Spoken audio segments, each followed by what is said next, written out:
Stock మార్కెట్లో invest చేసి మీ డబ్బులు డబుల్ చేసుకోవాలనుకుంటున్నారా? సుందరరామిరెడ్డి గారి లైవ్ సెమినార్ కి అటెండ్ అవ్వండి. నమస్తే కళ్యాణ్ గారు. Yes. వైఫ్ అండ్ హస్బెండ్ మధ్య ఇష్యూ అండి. ఇది ఒక డిఫరెంట్ ఇష్యూ అనిపించింది కళ్యాణ్ గారు. ఏంటంటే అతను పూర్తిగా అతని ఆధీనంలో ఉన్నటువంటి ఆర్థిక లావాదేవీలన్నీ కూడా ఈ అమ్మాయి తీసేసుకుంది. అతను ఏదో చెడు పనులు చేస్తున్నాడు ఏదో ఇష్యూ వల్ల. అయితే ఈ అమ్మాయి చేతిలోకి వచ్చాక అనుకోని కారణాల వల్ల కొంత డబ్బు ఈ అమ్మాయి పోగొట్టుకుంది. Oh. సో ఆ ఇష్యూతో సతమతం అయిపోతుంది. Naturally. సహజంగా జరిగే విషయమే. బట్ తను ఒక సొల్యూషన్ కోసం వెయిట్ చేస్తోంది. మరి కాల్ చేసేద్దామండి. తప్పకుండా. మేఘన.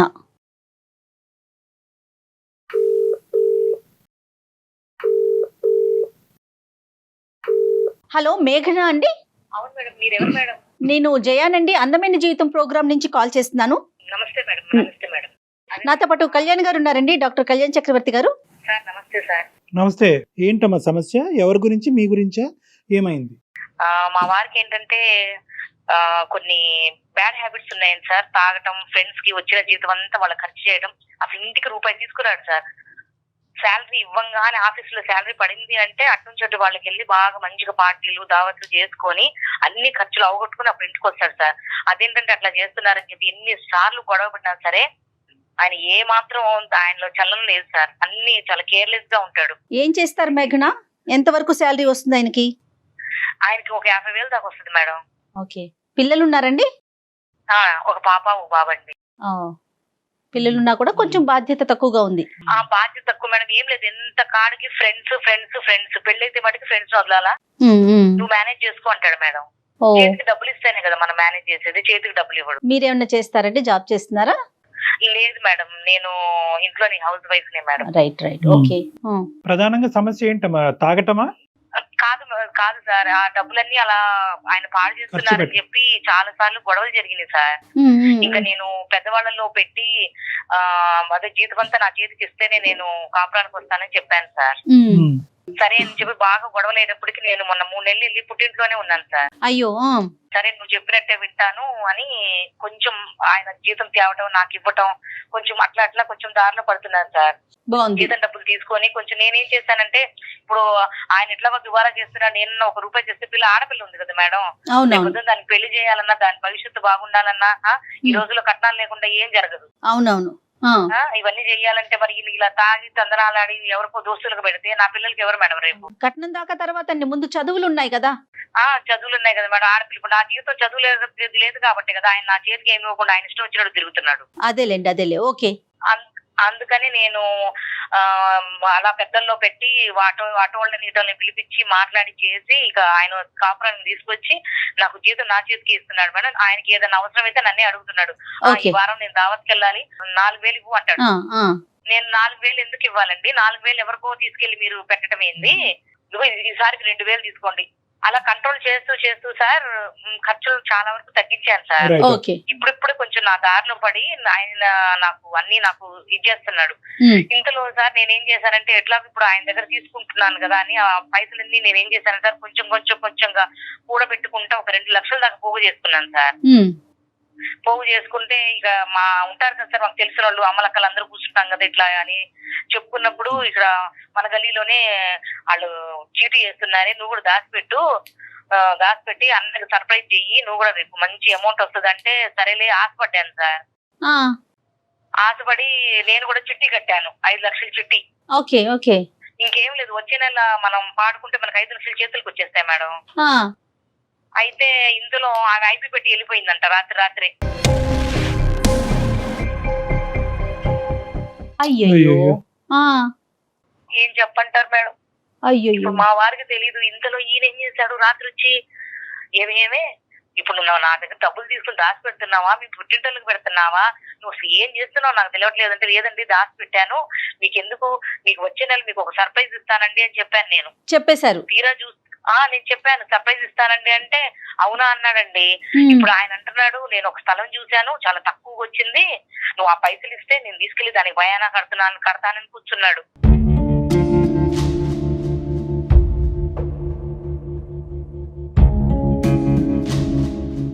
ఇప్పుడు నేను ఏం చేయాలో నా కాళ్ళు చేతులు ఆడట్లేదు ఒక సార్. నిమిషం మేఘన, ఇప్పుడు మీరు తీసుకున్నటువంటి కంట్రోలింగ్ ఫ్యాక్టర్ వల్ల తాగుడు తగ్గిందమ్మా? ఖర్చు తగ్గింది, తాగుడు తగ్గింది, తగ్గింది సార్. రైట్? ఓకే, తాగుడు తగ్గింది, కొంచెం దావత్లు చేయటం, అంటే మా గురించి కొంచెం మనిషి మారాడు. ఈ మారటం అనే దానికి సంబంధించిన క్రెడిట్ నీకు ఇస్తున్నాడా? మేఘన, నీ వల్లే నేను మారాను, మనం ఇప్పుడు హ్యాపీగా ఉన్నాము, నువ్వు తీసుకున్న జాగ్రత్తలు, ఆ క్రెడిట్ అయితే వచ్చిందా మీకు?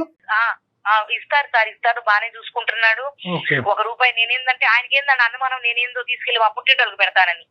Okay, okay. నేను ఎందుకు పెడతాను సార్? నాకు ఆడపిల్ల ఉన్నప్పుడు నేను మా అమ్మోళ్ళకి నేను ఎందుకు ఇస్తాను? నా పిల్లకి నేను చూసుకుంటాను. కాదు, ఈ సర్ప్రైజ్ ఇవన్నీ పక్కన పెడితే ముందు నుంచి ఇలా నేను చిట్టి పాడుతున్నాను, ఫైనల్ గా మనకి ఎంత అమౌంట్ వస్తుందని ముందు నుంచే చెప్పలేదు సార్. నేను చేసిన తప్పు ఏంటంటే ఆయనకి ఒక్కసారిగా 5 లక్షలు తీసుకెళ్లి ఆయన చేతిలో పెడదాం అనుకున్నాను సార్. ఓకే, నా కర్మ సార్, నా కర్మ, ఏం చేద్దాము? అంటే మీరేమనుకున్నారంటే కనుక మీరు మారటానికి ఇది గిఫ్ట్ అన్నట్టుగా అనుకున్నారు అంతే సార్. కానీ మేఘన చదువుకున్నారు కదా మీరు, ప్రైవేట్ వాళ్ళ వ్యక్తుల దగ్గర చిట్టీలు వేయకూడదని ఎంత ఎంత ఎలాంటి ప్రచారం జరుగుతా ఉంది మేఘన? బాగా లేచిన దగ్గర నుంచి తెల్లారి ముఖం చూసుకుంటాం మేము, వదినా వదినా అనుకుంటా. మేఘన, ఇప్పుడు సమస్య ఏంటమ్మా? అంటే నీ నోటి ద్వారా ఇది చెప్పలేవా?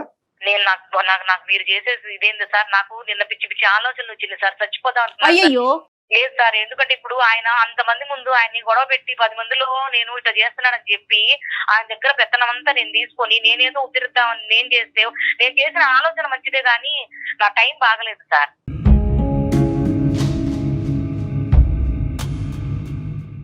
ఇప్పుడు కానీ ఆయన ఒప్పుకోడుగా. నేనేదో ఖర్చు పెడుతున్నానని చెప్పి నువ్వు తీసుకున్నావు, నువ్వు తీసుకెళ్లి చిట్టీలకు తగలబెట్టావు నువ్వు అని చెప్పి అసలు ఆ మనిషి ఎలా రియాక్ట్ అవుతాడో, ఆయన నేను ఎలా ఫేస్ చేయాలో. పోలీస్ కేసు ఏమైనా ఫైల్ అయిందమ్మా? లేదు సార్, ఎందుకంటే అందరూ అట్లాగే ఉన్నారు. రాత్రి ఏమో పెద్ద గొడవ సార్. ఇప్పుడు నేను పోలీస్ కేసు వాళ్ళతో పాటు పోనీ పెడదాము అన్న ముందు ఈ మనిషి నువ్వు ఎందుకు వెళ్తున్నావు, నీకు అవసరం ఏందని అడుగుతాడుగా. అది ఇంకా మిగతాదంతా మొదలవుతుంది కదా. మేఘన, ఒకసారి ఆయనతో మాట్లాడదామా మరి? Okay madam. అమ్మాయి చేసిందంతా మంచిగానమ్మా, అసలు తప్పు పట్టడానికి ఏమీ లేదు. నమ్మకుండా ఉండాలి కదా. ఇప్పుడు తను మంచి చేసింది కాదనట్లేదు, కానీ ఇవాళ రేపు ప్రైవేట్ వ్యక్తుల దగ్గర డబ్బులు దాచుకోవటాలు, చిట్టీలు వేయటాలు. హలో హలో, ఏమండి? ఏమండి, నేను అదే మీతో ఓ విషయం దాచి పెట్టానండి, అది చెప్పలేక నేను డాక్టర్ కళ్యాణ్ చక్రవర్తి గారు ఒకసారి మాట్లాడతారు, ఒకసారి మీరు మాట్లాడరా?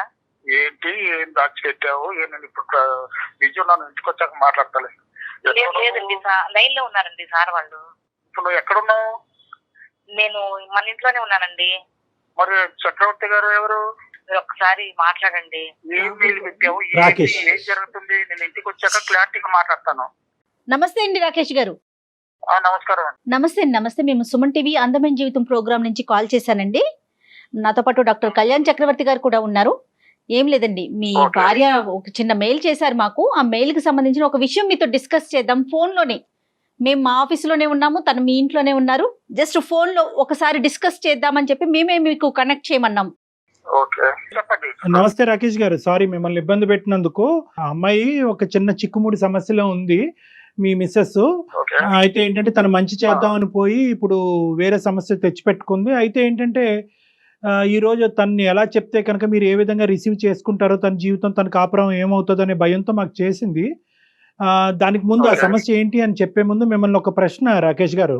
మీరు ఇంతకు ముందు ఆవిడ చెప్పినటువంటి మాటలు బట్టి ఇంతకు ముందు డ్రింక్ చేసి కొద్ది డబ్బులు విచ్చలవిడిగా ఖర్చు పెట్టి కొద్దిగా చల్లా చెదిరైనాయి జీవితాలు కాస్త. ఇప్పుడు ఏమొచ్చి అదంతా కూడా ఆవిడ చేసిన ప్రయత్నం బట్టి ఇది ఒక గాడిలో పడింది అన్నట్టు మాకు చెప్పారు ఆవిడ. అది నిజమేనండి? నిజమే అండి. అప్పట్లో నేనేదో తాగేసి ఫ్రెండ్ సర్కిల్ లో చేసేస్తున్నానని నా మీద లేనిటన్ని పోసి చేశానండి. వాళ్ళకి వాళ్ళ ఫ్యామిలీని తీసుకొచ్చి పెద్ద మధ్యస్థం పెట్టి నాకు జీతం ఇవ్వట్లేదు, ఈయన తాగేసి తొందరలు ఆడుతున్నారని చెప్పి నాన్న రచ్చ చేసి నేను తేవడం శాలరీ ఆవిడకి ఇవ్వడం, నేను తేవడం శాలరీ ఆవిడకి ఇవ్వడం, అలాగే జరిగిందండి. ఆడవాళ్ళ గురించి తెలియదు ఏముందండి, ఇంట్లో ఒకలా ఉంటారు, బయటకు వచ్చినాక ఒకలా ఉంటారు. ఇంకా సర్దుకోపోవాలి కదా అనే గుణంతోనే నేను తెచ్చి ఆడికి ఇచ్చానండి. అది ఏమైంది, ఇప్పుడు కుటుంబం అంతా కూడా హ్యాపీగా ఉన్నారు, ఎంతో కొద్ది గొప్ప సేవింగ్ చేసుకుంటున్నారు అనే మాటలో వాస్తవం ఉంది. అలా ఉండటానికి మీరు ఆ అమ్మాయి క్రెడిట్ ఇస్తున్నారు కదా, అది గొప్పగానే చూస్తున్నారు కదా మీరు? ఇస్తాను, ఆ విషయంలో ఇస్తాను. ఎందుకంటే మొత్తం నేను ఇచ్చిన శాలరీ మొత్తం ఆవిడకి ఇస్తున్నాను. ఆవిడే ఏ టు జెడ్ ఆవిడే చూస్తుంది. సరే, వెరీ గుడ్. ఇప్పుడు ఏంటంటే ఆవిడ ఉద్దేశం అయితే కరెక్ట్ అని మీరు నమ్ముతున్నారు. ఆవిడ కఠినంగా వ్యవహరించినా కూడా ఈ రోజు ఆవిడ ఉద్దేశం అయితే కరెక్టే అని మీరు నమ్ముతున్నారు. అని నమ్ముతున్నానండి. కరెక్ట్ ఆ అండి. విషయంలో అయితే మాత్రం నమ్ముతాను. కొన్ని సందర్భాల్లో ఏమవుతుందంటేనండి, ఇక్కడ ఒకటే కాదు, కొన్ని సందర్భాల్లో ఏమవుతుందంటే ఇలా మంచి చేయటానికి పోయి కొంతమంది కొన్ని కష్టాలు కొని తెచ్చుకుంటారు. అది ఉద్దేశపూర్వకంగా కాదు, అదృష్టం బాలేక, టైం బాలేక జరిగేటటువంటి అంశాలు. ఈరోజు మీ వైఫ్ కూడా అదే పొజిషన్లో ఉంది. ఏంటంటే కనుక ఆవిడ మీ దగ్గర నుంచి సేవ్ చేసినటువంటి రూపాయి అమౌంట్ కాస్త చీటీ కట్టారు. చీటీ కట్టారు. చీటీ కట్టారా? చీటీ కట్టారు. మనకు ఏ రోజు చెప్పలేదండి ఈ విషయం. అదే ఓకే చెప్పండి. ఓకే చెప్పండి. ఓకే. ఈ మధ్యలో మీరు కూడా అడుగుతున్నారంట, ఏమైనాయి ఆ డబ్బులు, ఏమైనాయి, ఎక్కడ పెట్టినావు, మీ అత్తింటి మీ పుట్టింటి పంపిస్తున్నావా ఏంటి అని రకరకాలు అడుగుతున్నారంట. ఆవిడ పాపం నేను చాలా సార్లు అడిగితే నేను సేవింగ్ చేస్తున్నానండి, సేవింగ్ చేస్తున్నాను, మీకు ఎందుకు, మీరు అడిగినప్పుడు ఒకేసారి మంచిగా ఇస్తానని చెప్పారు నాకు. అది కరెక్ట్, అది వాస్తవం. అది మీరు నమ్మారా? అది అది అది అది ఆవిడ అబద్ధాలు ఆడే. నమ్మాను. ఎందుకంటే ప్రతిరోజు వచ్చిన శాలరీలో తీస్తున్నానండి, అక్కడ పెట్టున్నాను, బ్యాంక్ వేస్తున్నాను, మీకు ఆ ప్రాబ్లం లేదంటుంది, చూస్తుంది, ఇంట్లో కావాల్సిన ఏ టు జెడ్ ఆవిడ చూస్తుంది. రైట్. నేను నమ్మాను. అయితే ఇప్పుడు ఏంటంటే, ఇప్పుడున్న పరిస్థితి ఏంటంటే, కొద్దిగా మీరు జాగ్రత్తగా ఆలోచించవలసినటువంటి అంశం, కొద్దిగా కూల్గా వినాలి. ఆవిడ కూడబెట్టినటువంటి ఆ డబ్బు కాస్త ఈ రోజు ఆవిడ చేతుల్లో లేదు. ఇంక రేపనగా అంటే నెక్స్ట్ మంత్ లో పాడదామనేటటువంటి పరిస్థితికి వచ్చేటప్పటికి చాలా సందర్భాల్లో చాలా చోట్ల మనం చూసేటటువంటి మోసాల్లాగే ఈ చీటీ కంపెనీ కాస్త ఎత్తేసారంట, ఐపీ పెట్టి ఎత్తేసారంట. ఇప్పుడు ఆ కంపెనీ కాస్త లేదు. సో ఆవిడ పెట్టినటువంటి డబ్బులన్నీ ప్రస్తుతానికి పోయినట్టే. ఏదైనా పోలీస్ కేసు ఏదైనా వేసి మళ్ళీ ఏమైనా అది వేరే విషయం. కానీ యాజ్ ఆఫ్ నౌ పాపం ఆవిడ మీకు చెప్పుకోలేకపోతుంది, కానీ ఆవిడ విపరీతమైనటువంటి బాధ, దుఃఖంలో ఆవిడ ఉంది. ఆవిడ ఏంటంటే ఆఖరికి ఈ విషయం నా భర్తకు చెప్పుకోలేనటువంటి పరిస్థితుల్లో నేను చచ్చిపోవటానికి కూడా రెడీ అనేటటువంటి ఆలోచన చేసేటప్పటికి మేము అలా కాదమ్మా, మేము ఉన్నాం నీతో పాటు, నువ్వు నీ బాధ ఏంటో మాకు చెప్పు, మేము కమ్యూనికేట్ చేయవలసినటువంటి విధంగా మేము రాకేష్ గారికి కమ్యూనికేట్ చేస్తామని చెప్పాము. ఇప్పుడున్న పొజిషన్ అది సార్. చూడండి చక్రవర్తి గారు, నేను ఒక విషయం చెప్తాను. ఇప్పుడు నేను ఏదో చేసేస్తున్నాను, నేను బయట ఖర్చు చేసేస్తున్నాను అని చెప్పి మధ్యస్థం పెట్టి మొత్తం నానా హంగామా చేసి తెచ్చి ఇంట్లో సేవింగ్ పెట్టారు. ఇప్పుడు సడన్ గా ఐటీ పెట్టేస్తారంటే ఎంత అమౌంట్ అండి? ఎలా జరుగుతుంది ఇది? ఎందుకు భర్తకు ఒక భార్య చెప్పుకోలేనంత కష్టం వచ్చేసిందా ఇక్కడ?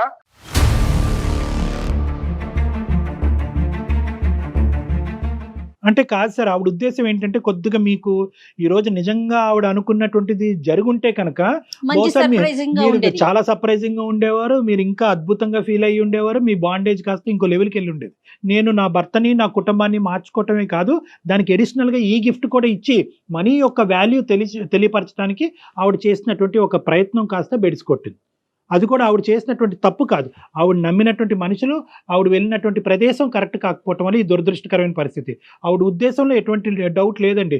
మీ అలవాట్లు మారిని, ఇంటి పరిస్థితులు మారిని, దాంతోపాటు ఫైనాన్షియల్ గా గిఫ్ట్ వచ్చింది అని చెప్పే ప్రయత్నం ఆవిడ చేశారు. రాకేష్ గారు ఫోన్ ఇస్తారండి, ఉన్నారు అక్కడ? ఆవిడ లైన్ లోనే ఉన్నారండి. ఏం జరుగుతుందిరా? ఏం జరుగుతుంది అసలు? ఏమవుతుంది? ఏంటి ఇవన్నీ? అయితే పెట్టడం ఏంటి? డబ్బులు ఎత్తుకెళ్ళడం ఏంటి? నువ్వు ఎందుకు చెప్పలేదా నాకు ఇన్ని రోజులు? నువ్వు ఒక్క మాట చెప్పావా? మీరు వినండి కొంచెం. మీరు ఇట్లా అరుస్తారని నేను చెప్పలేదండి. మీరు కొంచెం ముందు వినండి. వచ్చే నెలలో పాడితే 5 లక్షలు వస్తాయి, ఒకేసారి తీసుకొచ్చి మీ చేతికి పెడదాం అనుకున్నానండి, సర్ప్రైజ్ అని. మరి నువ్వు మోసాలు జరుగుతున్నాయి, టీవీలు చూడట్లేదా? నువ్వు పేపర్ చూడట్లేదా? ఏమండి, మన ఇంటి ఎదురు వదిన గారండి, వదిన గారు చెప్పావా బయట? అదేదో బ్యాంకులో వేయవచ్చు కదా, హ్యాపీగా అయిన వాళ్ళం కదా బ్యాంకులో వేస్తే. నేను ఆ రోజు నుంచి నువ్వు మధ్య షాప్ పెట్టినప్పటి నుంచి నేను ఏమైనా నేను అడిగానా ఏం చేస్తున్నావు ఏంటి అని? లేదండి. మరి బయట ఇలాంటి మోసాలు జరుగుతున్నా నేను చీటీ కట్టాల్సిన అవసరం ఏమొచ్చింది? లేదండి, 4 లక్షలు కడితే ఇంకో 1 లక్ష కలిసి వచ్చింది కదా, లేని కట్టానులేండి.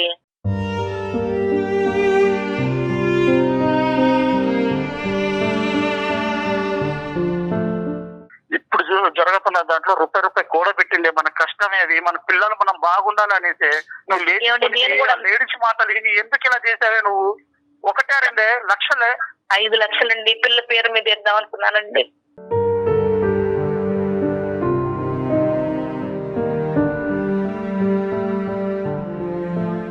జీవితం బాగాలేకుంటే ఇలాంటి దరిద్రం. అందుకే ఆడదానికి పెత్తనం ఈ గుర్దు అంటారు. పెత్తనం ఇస్తే ఇలా ఉంటుంది. ఇక్కడ ఏంటంటే డబ్బు పోయింది అనేటటువంటి మాట వాస్తవం. మీరు బాధపడుతుంటే, ఆవిడ బాధపడుతుంటే మా గుండె కూడా తరుక్కుపోతుంది. కానీ ఇక్కడ ఉద్దేశం ఒక్కసారి ఆలోచించండి సార్. అది. పోగొట్టుకున్న డబ్బులు మళ్ళీ తిరిగి సంపాదించుకోవచ్చు, కష్టపడండి మళ్ళీ సంపాదించవచ్చు. అది ఇక్కడ కాదు సమస్య. దయచేసి ఇప్పుడు వరకు ఈ కుటుంబాన్ని అంతా కూడా ఒక ప్లాట్ఫామ్ మీద తీసుకొచ్చి చాలా నైస్గా ఆవిడ స్టెబిలైజ్ చేసింది. దాన్ని ఇంకో మెట్టు ఎక్కించి మిమ్మల్ని సంతోషపెట్టి మిమ్మల్ని సర్ప్రైజ్ చేద్దామని అనుకున్నది ఆవిడ ఉద్దేశాన్ని తప్పుపట్టండి. పోయింది డబ్బు కాదనట్లేదు, వెళ్ళిన చోటు చేసినటువంటి ప్రాసెస్ తప్పు. ఆవిడ తెలివి తక్కువగా చేసింది. చాలామంది మన సమాజంలో తెలివి తక్కువగా చేసి రోజు వారి టీవీల్లోని పేపర్లో మీరు అన్నట్టు చాలా చూస్తున్నాం. కానీ ఏంటంటే ఆశకు పోయి ఒక 10 రూపాయలు ఎక్కువ వస్తాయనేటటువంటి ఉద్దేశంతో ఆ ఎక్స్ట్రా రిస్క్ తీసుకుని చాలామంది పోగొట్టుకుంటున్నారు. ఈవిడ కూడా అందులోనే కాలు పెట్టింది. కానీ ఉద్దేశం గురించి నేను చెప్తున్నా, ఉద్దేశం మంచిదా కాదా?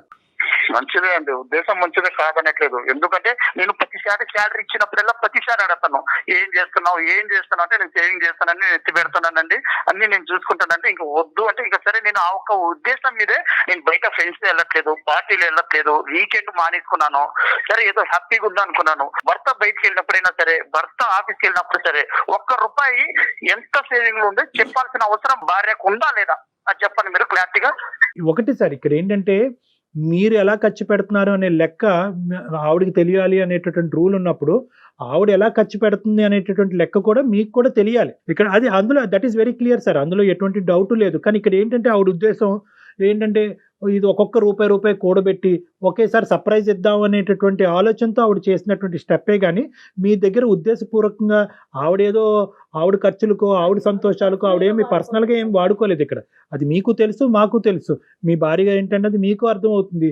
ఆవిడ మాట్లాడినటువంటి పద్ధతులు విధానాలు బట్టి మాకు కూడా కొంతవరకు అర్థమవుతుంది. ఎటొచ్చి ఏంటంటే ఇది జరిగింది కాబట్టి ఈ జరగటం వల్ల మీ మనసు విరిగిపోయి ఇంతకు ముందు వచ్చినటువంటి డిఫరెన్సెస్ మళ్ళీ పెరిగిపోకూడదు, మళ్ళీ పునరావృతం అవ్వకూడదు, మనస్పర్ధలు పెరగకూడదు. ఎందుకంటే ఈ ఫ్యామిలీ అంతా కూడా ఒక మంచి ఒక పొజిషన్కి వచ్చింది. సో ఇక్కడ మీరు మనీ పోయింది అని చూస్తే కనుక ఆవిడ మీద నెగిటివ్ వైబ్రేషన్ వస్తుంది. కాదు, ఆవిడ ఉద్దేశం కరెక్ట్, పోయిన డబ్బులు ఎలాగ పోయినాయి, నా భార్య పెర్ఫెక్ట్, నా కుటుంబం గురించి ఆవిడ ఏమన్నా చేయడానికి రెడీ అని అనుకుంటే కనుక మీ ఇద్దరు బాండింగ్ ఇంకా పెరుగుతుంది. కానీ పాపం ఆవిడ ఉద్దేశం కరెక్ట్, అది కళ్యాణ్ గారు అంటున్నట్లుగా. మేఘన, ఇక్కడ 2 things అమ్మా. ఒకటి ఏంటంటే చాలా రిస్క్ ఇష్యూ ఒకటి చేసావు, రెండోది ఏంటంటే అతని దగ్గర దాచిపెట్టావు. రెండు డేంజర్. నేను దాచిపెట్టడం అంటే సార్, మా వారికి నేను అంత ఒక్కసారిగా 5 లక్షలు తీసుకుని ఇదిగోండి రూపాయి పోగు చేసి మీకు సర్ప్రైజ్ చేద్దామని దాచిపెట్టాను, కానీ మా వారు చెప్పకూడదు అనేది నా ఉద్దేశం కాదు. ఇక్కడ ఇంత తెలివితేటలు ఉపయోగించారు కదా ఆయనకి సర్ప్రైజ్ చేయాలని.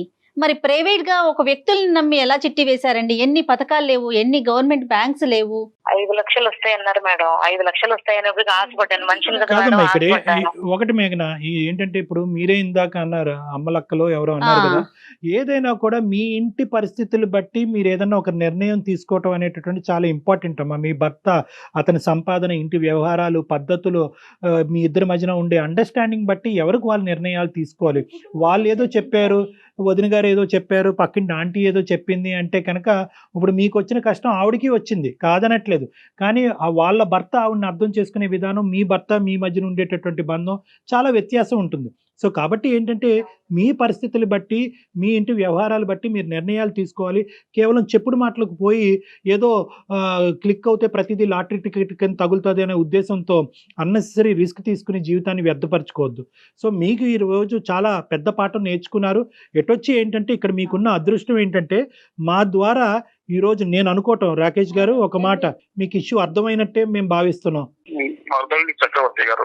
కాకపోతే ఒకటండి, ఎప్పుడైనా సరే ఒక భర్త ఆఫీస్కి వెళ్ళి మంత్లీ సేవింగ్ చేసేటప్పుడు ఆ భర్త కష్టం ఏంటి, నేను ఎలా మార్చుకున్నాను, నేను నా మొగుడుకు చెప్పుకోవాలి అన్న ఒక భార్య ఆలోచిస్తే ఇన్ని జరగవండి. ఇప్పుడు ఒక్క మాట ఆవిడ నేను ఇట్లా సిటీ వేస్తున్నానంటే నేను జాగ్రత్త పడేవాడిని, వద్దు బ్యాంకులు వేద్దాం, లేదంటే ఇంకోటి చేద్దాం అని ఆవిడ చెప్పకపోవడంతోనే ఎంత పెద్ద విషయం అయింది. రాకేష్ గారు, నేను మిమ్మల్ని అస్సలు ఆవిడ ఖచ్చితంగా చెప్పవలసింది ఈ సర్ప్రైజ్లు గిప్రైజ్లు అనే సబ్జెక్ట్ లేకపోతే కనుక ఈరోజు అందరూ హ్యాపీగా ఉండేవాళ్ళం, మా అవసరం కూడా మీకు పడి ఉండేది కాదు. కానీ ఇక్కడ ఏమైందంటే ఆవిడ కొంతకాలం ఒక అభద్రత అనేటటువంటి ప్రయాణం చేసింది మీతో పాటు. మీరు విచ్చలవిడిగా ఖర్చు పెట్టడం, ఫ్రెండ్స్, వీకెండ్స్, పార్టీస్, తాగటం, ఇలాంటి వ్యవహారాలన్నీ చూసేటప్పటికి ఇప్పుడిప్పుడే ఆవిడకి ఒక నమ్మకం కలుగుతుంది. ఓకే, నా భర్త ఇప్పుడు గాడిలో పడుతున్నాడని. ఎప్పుడైతే కనుక ఇప్పుడు వరకు సేవ్ చేసినటువంటి ఈ పెద్ద అమౌంట్ తిరిగి మీ చేతుల్లో పెడితే కనుక మళ్ళీ ఆ పాత రోజులు వస్తాయేమో అనేటటువంటి ఒక భయంతో, అభద్రతతో తీసుకున్నటువంటి ఎక్స్ట్రా కాషన్ అది కాస్త బెడిసికొట్టింది. కానీ ఇంకో ఉద్దేశం అయితే కాదండి. మీ దగ్గర దాచిపెట్టి ఆవిడ వెళ్ళి ఇంకో విధంగా ఖర్చు పెట్టింది అనుకోండి, మీ దగ్గర దాచిపెట్టి మీరు అనుకున్నట్టుగా వెళ్ళి వాళ్ళ పుట్టింట్లో ఎక్కడో పంచడం జరిగింది అనుకోండి, అప్పుడు మీరు నిలదీయండి, అడగండి. అది పాయింట్గా. కానీ ఇక్కడ ఏంటంటే ఆ క్లారిటీ ఆవిడకి ఇంతకు ముందు ఏదైతే ఆవిడ చూసిందో అది ఇప్పుడిప్పుడే ఆవిడకి ఒక బలం వస్తుంది అనమాట. ఓకే, మారాడు. ఎప్పుడైనా డబ్బు చూస్తే మళ్ళీ మనిషి మొదటికి వస్తాడనే భయంతో ఆవిడ కొద్దిగా అతి జాగ్రత్తగా వ్యవహరించింది. మీకు చెప్పకుండా ఆవిడ నడిపింది. అది కాస్త మీకు ఇంకా అవమానంగానే అనుమానాస్పదంగా మారింది. చూసావా నీ తొందరపాటు వల్ల ఎంత ఇదైందో చూసావా? నేను ఫస్ట్ చెప్తానే ఉన్నాను, నన్ను నువ్వు మాట్లాడడం కోసం ఎన్ని అవస్థలు పడ్డావో నేను అది కూడా చెప్తున్నాను. నీ కోసమే ఈ వీకెండ్ వదిలేశాను, పార్టీస్ వదిలేశాను, ఫ్రెండ్స్ వదిలేశాను, పబ్బులు వదిలేశాను. ఎందుకు? ఏమంటే మా పిల్లలు ఏమైపోతారో అన్నావు. నేను సరే పోనీ ఆడదాన్ని మాట వినాలా? మా అమ్మ తిట్టింది, మా నాన్న తిట్టారు, మా నేనతీయులందరూ అన్నారు. వాళ్ళ మాటలు ఏమైనా పట్టించుకున్నానా? పట్టించుకోలేదు. ఎందుకు నీకు తెచ్చిచ్చాను నేను శాలరీ? ఎందుకు తెచ్చిచ్చాను? ఏదో ఇంట్లో చేస్తున్నావు కదా అని నిన్ను నమ్మే కదా ఇచ్చాను. ఏ రోజైనా నన్ను ఈ విషయం డిస్కస్ చేసావా? బయట టీవీలు చూడట్లేదా? బయట న్యూస్ చూడట్లేదా? మోసాలు, దగాలు, చీటీలు, అవి ఇవి అనేసి ఒక్క విషయం నాతో చెప్పుంటే సేవ్ అయిపోయేది కదా. ఈ రోజు ఇంత పరిస్థితి వచ్చేదా మనకు?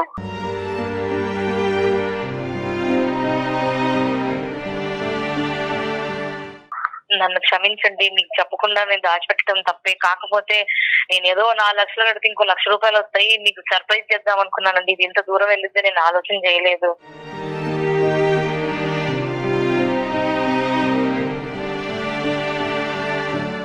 ఆవిడకి పూర్తిగా అర్థమైంది.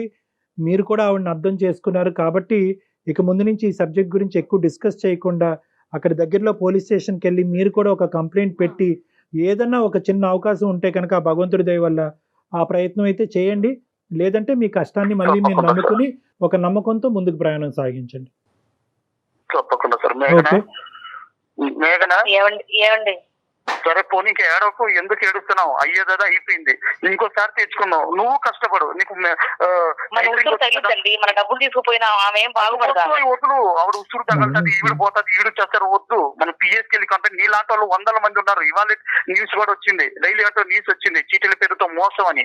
నువ్వు బయట మీటింగ్ మానేసి ముందు వెళ్ళి ఆ టైలరింగ్ వచ్చు. నీకు ఏదో ఒకటి నా శాలరీలో నీకు షాప్ పెట్టిస్తాను, ఆ టైలరింగ్ నేర్చుకో. ఇద్దరం కష్టపడదాం, పిల్లల కోసం వేద్దాం. ఇంకా నుంచి చీటీలు గీటీలు అన్ని వదిలి ఈ ఆడవాళ్ళం మానేసి. మీరు చెప్పినట్టే వింటానండి, మీరు ఎట్లా చెప్తే అట్టగా. సూపర్. నేను ఇదే చెప్తున్నాను, ఇంకోసారి కానీ ఇలాంటివన్నీ నువ్వు వదిలి, నువ్వు బయట మీటింగ్లు ఆ అక్క చెప్పింది, ఈ ఆంటీ చెప్పింది, వీళ్ళతో వదిలి. నీకు టైలరింగ్ వచ్చు, నీకు నేను టైలరింగ్ పెట్టిస్తాను, లక్షణంగా టైలరింగ్ కుట్టు. ఇద్దరం కష్టపడదాం, ₹30 ఇంకా నుంచి బ్యాంకులో వేసుకుందాం. నేను అంత దుర్మార్గుండా కాదే. నాకు ఒక్కసారి నా ఫోన్ చేసి ఇలా జరిగిందండి అనేసి అన్నావా? భయపడింది. ఖచ్చితంగా మీరు కంప్లైంట్ చేసే ప్రయత్నం చేయండి. ఓకేనమ్మా. Madam, thank you so much sir. మీకు ఎప్పటికీ రుణపడి ఉంటాను. అయ్యో పర్వాలేదండి. నమస్తే సార్. కళ్యాణ్ గారు, ఇలాంటివి ఎక్కువ వింటూ ఉంటామండి. ప్రైజ్లు ఒకటి, సర్ప్రైజ్లు ఒకటి. చాలా మంది ప్లాన్ చేస్తూ ఉంటారు. ఎప్పుడైతే సర్ప్రైజ్ అంటారో ఖచ్చితంగా అది బెడ్స్ కొడుతుంది. అది చూడండి, ఇప్పుడు ఇది డబ్బులతో కూడుకున్నది కాబట్టి సరిపోతుంది. అది ఇంకొక విషయం అనుకోండి, అది ఎక్కడి దాకా వెళ్ళిపోతుంది కదండి. అసలు ఇవి వర్కౌట్ కావంటారు. ఎందుకు ఇలాంటి ఆలోచనలు వస్తూ ఉంటాయి? అమ్మ, సర్ప్రైజ్ అనేటటువంటిది ఏంటంటే 2 విధాలుగా ఉంటుంది. ఒకటి, అది హ్యాపీ సర్ప్రైజా, రిస్కీ సర్ప్రైజా. ఇప్పుడు వీళ్ళ విషయం ఉందనుకోండి, అది రిస్కీ సర్ప్రైజే. అది ఈవెన్చువల్గా ఆవిడ అనుకున్నట్టు 5 లక్షల వరకు వస్తే కనుక సర్ప్రైజ్ అయ్యేది, అది అయ్యే ఉండేది, మంచి జరిగి ఉండేది. కానీ దానివల్ల ఏమవుతుంది అంటే కనుక దాంట్లోనే ఇంకా ప్రోత్సహించబడతారు వీళ్ళు. ఇంకా మళ్ళీ చిట్టీలు వేస్తారు, మళ్ళీ పాడతారు. ఇక్కడ 5 లక్షలతో పోయింది, అక్కడ 15 లక్షలు, 15 లక్షలు. సో కాబట్టి ఏంటంటే ఎప్పుడైనా ఒక సర్ప్రైజ్ అనేటటువంటిది అవతల వ్యక్తికి నిజంగా సర్ప్రైజ్, ఒక హ్యాపీ సర్ప్రైజ్ అయినా కూడా ఈవిడ రిస్కీ స్టెప్స్ తీసుకుంటుందా లేదా అనేటటువంటి దాన్ని బట్టి ఆధారపడి ఉంటుంది. అది నేను అతిగా రిస్క్ తీసుకుంటున్నాను, అతిగా ప్రాబ్లమ్స్ చేస్తున్నాను, అతనికి వచ్చేటటువంటి అక్కడ వచ్చేటటువంటి సంతోషం కంటే జరిగే చెడు ఎక్కువ ఉంది అనుకోండి, బహుశా ఏంటంటే సర్ప్రైజ్ ఆ స్థాయి లేకపోయినా కూడా ప్రతిరోజు తెలియపరుస్తూ చిన్న ప్రైజులు ఇచ్చినా కూడా చాలా సరిపోతుంది. అంతే. థ్యాంక్ యూ కళ్యాణ్ గారు.